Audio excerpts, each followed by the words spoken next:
এক সাহাবীর নাম আবু উমামা, নামাজের ওয়াক্ত ছাড়া উনি মসজিদে যেয়ে বসে আছে। বিশ্বনবী বললেন, কিরে আবু উমামা, নামাজের তো ওয়াক্ত হয় না, মসজিদে কি?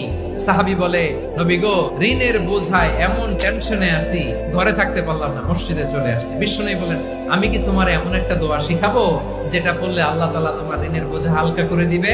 আবু উমামা বললেন, ইয়া রাসূলুল্লাহ, অবশ্যই শিখাবেন। বিশ্বনবী বললেন, তাহলে তুমি পড়বা, আল্লাহুম্মা ইন্নী আউযু বিকা মিনাল হাম্মি ওয়াল হাযান ওয়া আউযু বিকা মিনাল জুবনি ওয়াল বুখল ওয়া আউযু বিকা মিন গালাবাতিদ দাইনি ওয়া কাহরির রিজাল।